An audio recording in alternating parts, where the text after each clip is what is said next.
DJ Holy Foe. Yo. You're locked into Point 5 Creative Studios, where Africa's stories aren't just told, they're produced. News, politics, entertainment, films that move the continent.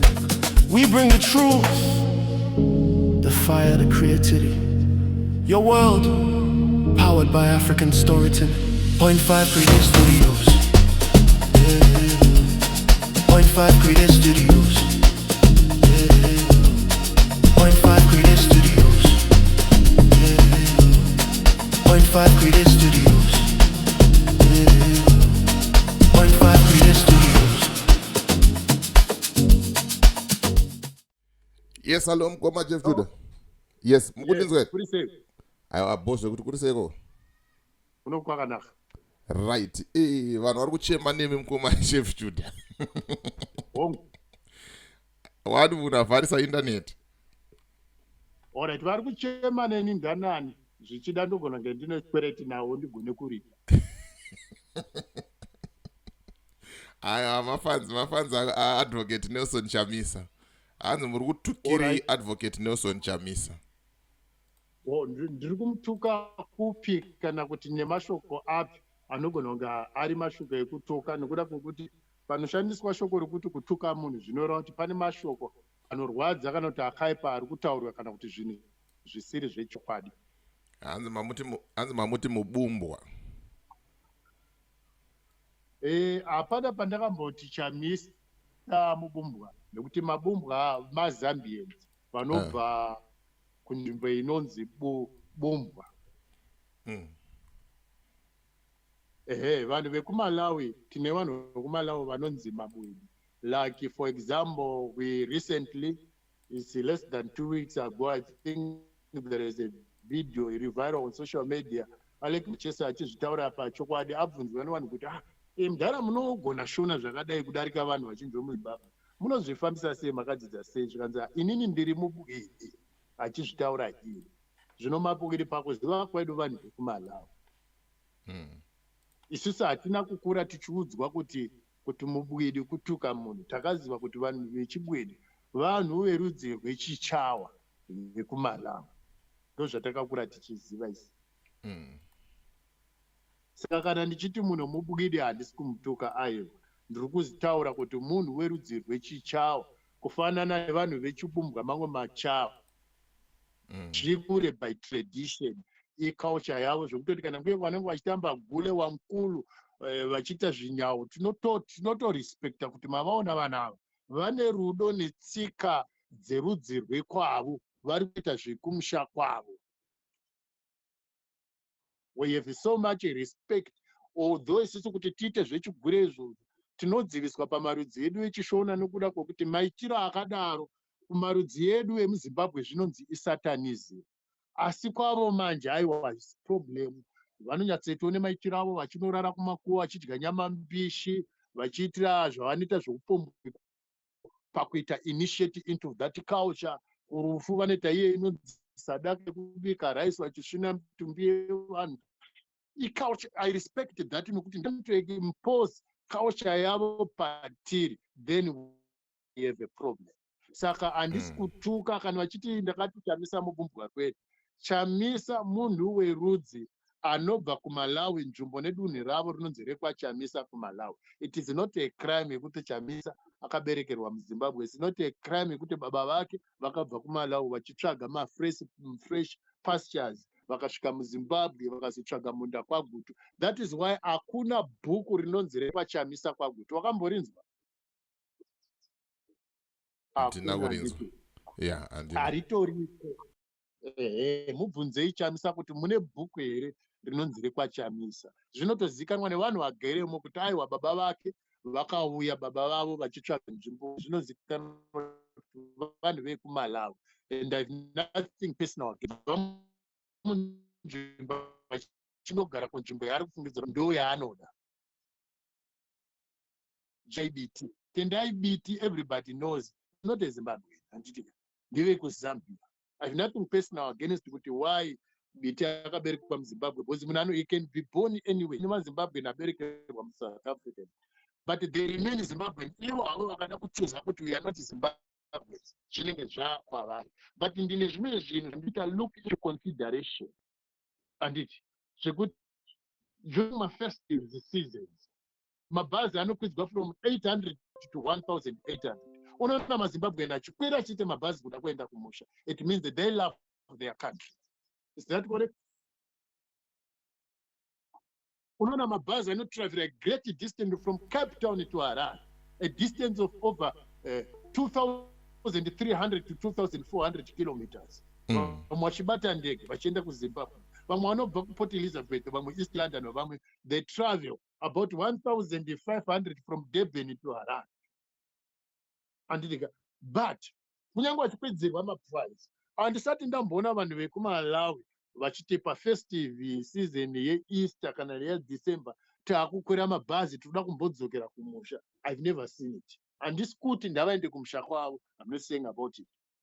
Ndinoona kuti dzimwe nguva ndakataura, people they receive my message with mixed emotion. But torega here kutaura chimwe chokwadi nokuda kwokuti chine vanotikumbura. Tine hama dzedu isusu dzimwe dzakanorora vanhu vekuMalawi. I have nothing personal against it. Tine vanhu vekuMalawi vakarora vamwe vanhu vemuZimbabwe. I have nothing personal against it, but the truth remains.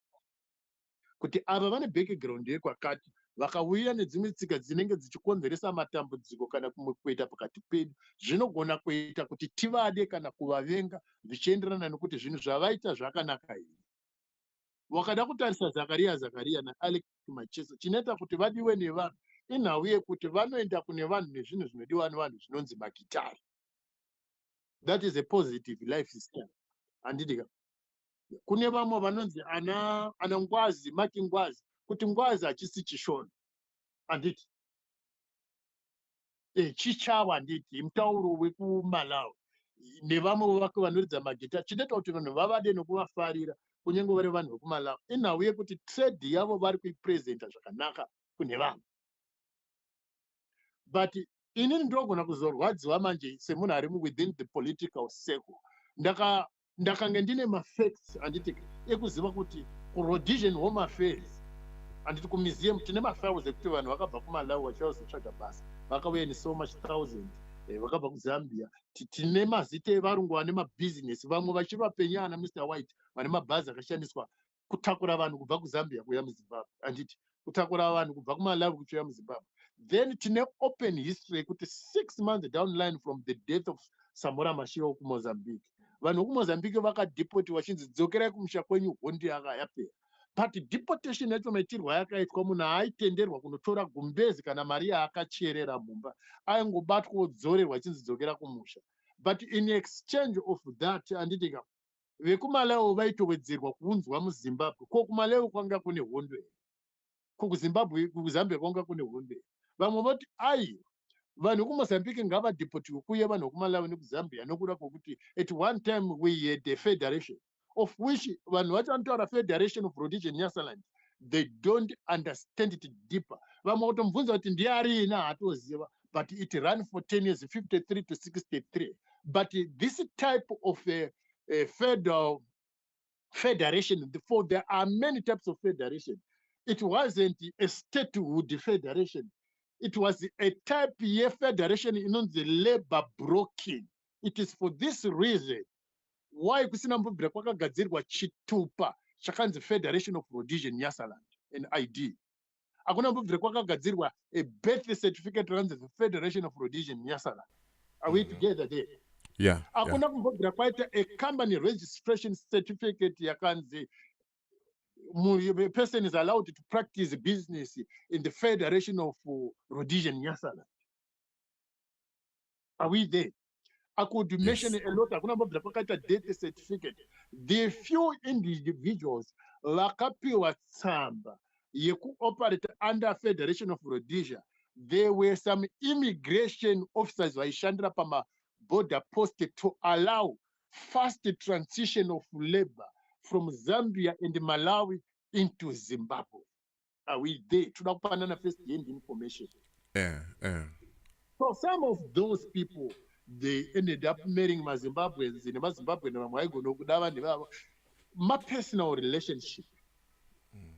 But tine political reason whereby ZANU-PF and vanhu vekumalawi nekuzanu they hijacked ZANU-PF vakaita their own political project with the influence from Hastings Kamuzi Banda from Zambia and Kenneth Kaunda from Zambia, following the dissolution of the Federation of Rhodesia Nyasaland. Malawi ichipiwa iyo independence 64. Ichiterwa a few months down the line with the Zambia in the same year.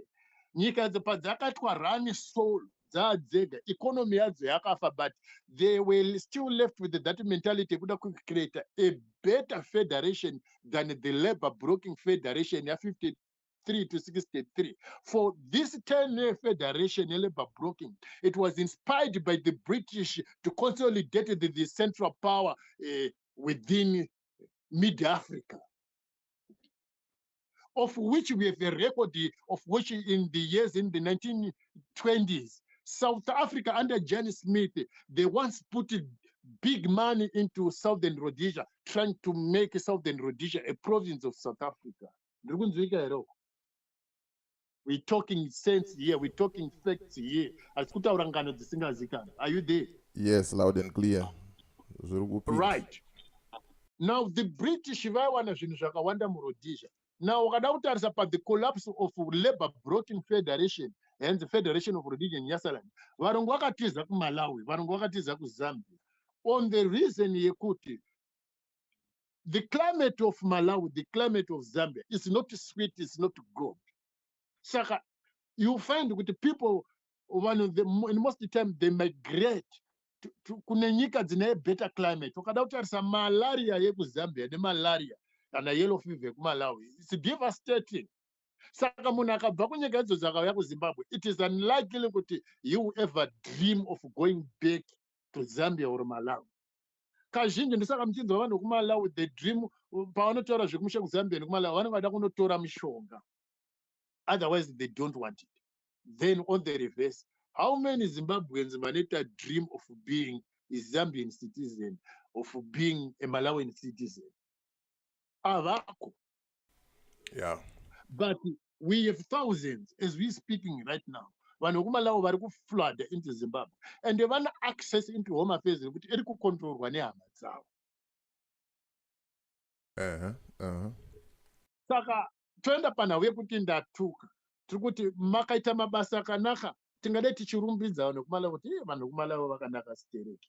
Asi nekuda kwokuti mapolitical leaders avo ari kuita mabasa akaipa ari kukonzera kuti tituke vanhu ava. Chinoita kuti tibatanidzire nevamwe vanhu vacho vanogona kunge vakanaka inhau yekuti pachishona zvinonzi manga chena inoparira parere nhema. Bhaibheri rinobva rati mbiriso shoma inoita kuti chingwa chese chinge chine mbiriso. Ndobva ndadzokorodza futi with the stamping of the silver Bible. Imwe nguva Jesu anosangana nemumwe mukadzi akanga ari muhedheni, akamuudza akati, handina chingwa chekukandira imbwa, achitaura rimwe rudzi kuti imbwa. Mukadzi uyu anga asina kumbomutuka, but she persisted in a good way. Jesu akati, your faith has healed you, go well. So by the same measure, vamwe vevanhu vakada kutanga kundirwisa, I will ruffle the feathers. Ndinogona kuburitsa hunhu hwakaipa hwemadzinza avo netsika dzavo nehumwe hweipisiso hwavanoita. I'm not happy as a fellow Zimbabwean to tell you kuti 90% of the people in the government, they are not Zimbabweans. Zimbabweans, they are excluded. I'm not happy as a Zimbabwean to tell you that you'll find kuti in the parliament, 90% of the people, they are not Zimbabwean. Vacho vari maZimbabwean, for example, if I would give you a good example, Yafa Zaimani. Baba vake pana asingazvizive here kuti was a permanent secretary of ZANU-PF. Iye akakura achererwa nemari yeZANU-PF kuenda kuchikoro, kudya, kucreche, kuita mauniversity, kuenda kumaholiday, to do everything. Vachigara mudzimba idzodzi dzeZANU-PF, they benefited from the system. So, you can get arrested, haumbofa wakabuda mujail, just like madzibaba weShanduko. But wakambonzwa iwe ushinzi Fadzema here anosungwa iwe. Asungi nokuti wakasunga Fadzema here, watosunga baba vacho ZANU-PF. You can't arrest here. Unenge uchitosunga baba vake. It is by the same measure kuti aukwanisewo kusunga Nelson Chamisa nekuti amai vamuzvara 9 months. Iye hanzvadzi yekwana Mnangagwa kana vakatarisana ndisekuru nemuzukuru. Saka Chamisa haakwanisi kuita chimwe chinhu chiri too much offensive kuna Mnangagwa nekuti ndisekuru, because the blood is always thicker than water. Zviri kunzwika here. Yeah, zviri munzeve. So the third person uyu wedumbu uyu wokupiwa chikopokopo nemaya Mutendi, Chamisa naMnangagwa, all to one family. These are not strangers. Asi kutaura zvinhu zvekutukana zvepropaganda zvekusvibisana mazita. Okay. So you must know who is who. Besides kuitiswa maslogan nokungonzi believe this, do that. Saka inini manje ndiritoone mhosva mazana nemazana emhosva dzinopfuura dzamagaya. Saka vanhu vanoda kuti inini nditaure zvinhu zvavanoda ivo. Vacho ivavo who are benefiting from ZANU-PF or to the so-called Chamisa. Yet these very people, you find with some of these people ukatarisa mazita avo mabranda, they are against the fact yekuti uri kutaurire kuti mubranda, uri kutaurire kuti mubwindi, uri kutaura kuti muchawa. Inini asingazvizive kuti ni Jeff Judah Hosana, Dini Seke Mutema ndiani. Paseke ndo pangu ka. Dini Seke, ndiri chief, ndiri sabhuku inini ndiri kutaura. Ndisaka muchinzwa nditaura zvana Constantine Chiwenga kuti akazvarwa naKoni mwana watete wangu. Mubvunzei. Ende paseke pacho mutori Jeff Judah ndiani. Vanokudza kuti Mofi. Dini Seke Mutema wacho, the black one. It is time kuti Jeff Judah Hosana intimi dzekudenga idzi. Hosana isiro inembwa kucheche. Dilitai kamusaimbe kucheche nokuti ndinoishandisa. Aiwa ndiyo. Ndava diliteka. Inini handisi muchawa. Aya machawa aya vane hunhu dzavo, hunhu hwavo hweuchawa. Ndisaka wakanzwa iwe veanzise kuri kaufera mubranda mukuru anoita huroi unotyisa pachitungwe apa. Akauraya vanhu vakawanda. Zvaakataura iye zvinozikanwa futi nemunhu wese. Akatoti Zakaria taachida kuti aitwe national hero. Hamuna kuzinzwa mavhidhiyo acho aripo. Takabva naye murume uyu takabva naye isusu naye kuMalawi, mukomana uyu toda kuti vakaratidza hunhu hwavo, asi taitomba muti madzibaba akunamata uyu Zakaria kuti anditi, but vakazoungana vakakuratidza who they are. Vakatora kofini vakapwanya pangu kazara maMuslim vachiita satanism yavo iyoyo yechinhikini yanakapongoza. Ndani akapongozwa, we respect ukapongoza iwo. Ndani akapongoza. Mabranda yamabwidi mabumbwa ndo zvavari handiti. Ivo they should be proud yekuti isusu mabumbwa takapinda muZimbabwe, we colonized this country, takaita zvatinoda nayo. They should be proud about it. Isusu we must feel ashamed kuti we were so much soft, so accommodating, so human that we are willing to share everything with the other people. You are not isusu tinopenga zvatinopenga isusu. They took over and they killed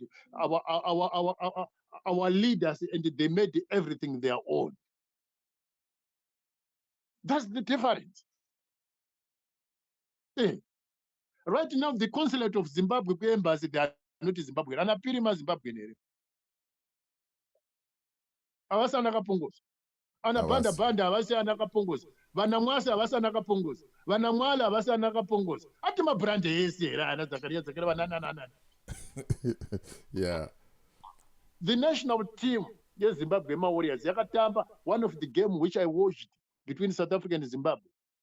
The whole fucking team yanga ni mabranda. One in Zimbabwe ndiye akagoesa score. I'm not saying anability kama mabranda yavagone bora. Vanogona bora apana vaye. But look, blessing yekumsha kwavo zvinoita here kuti madhimoni eZambia, madhimoni eNyasarani atendera anability kama kusumudzira zita neflag yekuZimbabwe kumusha kwavo kurini ruwe kwakusapota mweyo muZimbabwe. Azviiteka nokuda kwokuti blood is thicker baba. Vanhu havane rudzi rwavo. Anditi. That is why vaibva vaona rima vaitadza kugohwesa, but that is Zimbabwean akaipa a score yekuti everybody is still talking about it. Nekuti akagarwa nemweyo wekuZimbabwe worudzi rwekwake. Aya mabranda aya mweyo wemuZimbabwe haugone kugara pamusoro pemabranda pemachawa ubumbwa. Ndesaka uchiona kuti even ana Mnangagwa, sometimes they feel they want to build Zimbabwe, but mweyo muZimbabwe haugoni kugara pamusoro pavo nokuda kwokuti they are not Zimbabwean ka. Mabumbwa, machawa. Are you there? Yeah, ndiripo. Ana Chiwenga anogona kutonzwa nawo achizviti ndiri vice president ndakuzoitira Zimbabwe zvakanaka kugutaro kupfeka masutu ogwesa perfume but paari kane mweya wenhikirini muchikunda asi muZimbabwe. Ndikakuisa iwewe DJ Holly muZimbabwe medu mangwana zvinhu zvese zvopfuma zvakachinja kwete nokuti unogona maningi but nokuda kwokuti blessing yekuva mwana weZimbabwe iri pauri. Zvimwe zvinhu zvinotera blessing, kumwe zvimwe zvinogona kutera kudzidza nekungwara neshungu nekushanda nesimba, but kune zvimwe zvinhu zvinotera blessing. These things can be proven biblically. Zvinhu zvati kutaura ndezvechokwadi. Handiti kune vana vakaropafadzwa chinhu vakaropafadzwa muna Abrahama kuda kuti vana havana chavakaita, but blessing iri muna Abrahama yakakonzera kuti vana vave prosperous.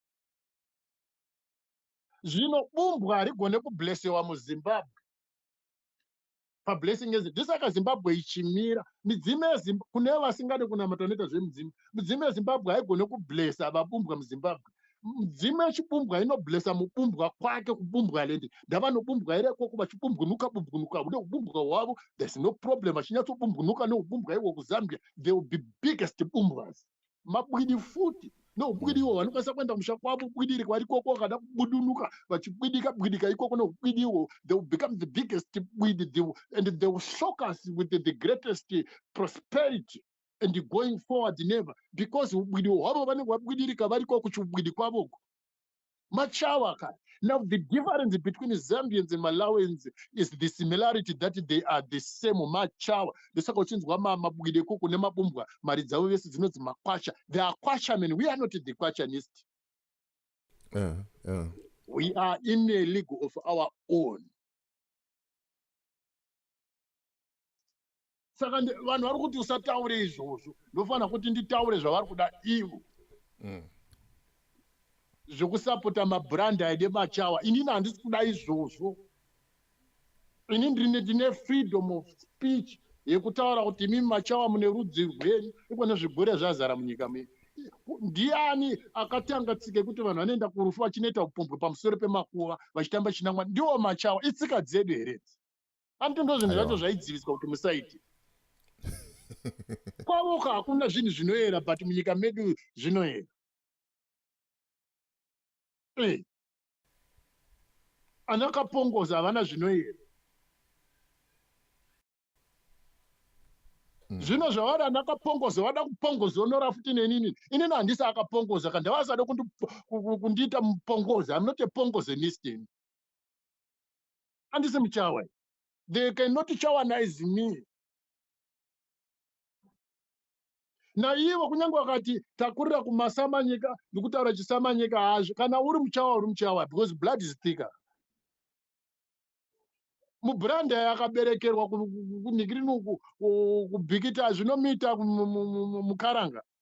Uyu wona akamugidi mukuru uyu Edgar Lungu ari mufiriji nhasi akafa chinzi tati nhikirini tendeyani munyaradzi. Edgar Lungu, the president of Zambia. Kuda kukuta maZimbabwe vanokuda zvekuti vese. Uyu Kenneth Kaunda, he died and staff to the Zimbabwe. Mukadzi wa Kenneth Kaunda anogara kuZambia kwati anogara muBoredo. Ari kuZimbabwe. Inge vanhu ndavasada kunditanga ndinosvika navo kure. Mabranda nemabumbwa ngavasiyana neni. Ini ndogona kudzika navo kusvika to the last because handisi kuda support yechibumbwa kai. Denda ndichida support yechibumbwa karo. Denda ndakanyenga mubranda. Tikade ndichiti manje ndana sibare vangu ndana tsama. Zvino inini kana kune vakaroora ikoko paukama hwavo, they must not involve me. Kana inini chipfuura nepanduro, they must leave me alone. I'm in a different league. Uyu Shamisa wavo uyu mubranda. Vanhu ngavamusapote nedecision yavo vachiziva first hand information kuti mubranda and they are so loyal to ZANU-PF, they will never do anything against the ZANU-PF. Vanhu ngavaite vachiziva. vaite decision yavo. Kana anenge apikisa zvandiri kutaura ngaapikisewo nemapikisiro ake, kana achitiye nokuda kweubumbwa hwake achida kundibumbwinikira. Manje inini ndinomunesa ubumbwa ihwo. Bumbwa ngarimiswe. Ndakaramba izvi. Yeah, that is my message. Aiwa, tinotenda mukoma Judah. Thank you very much. Okay.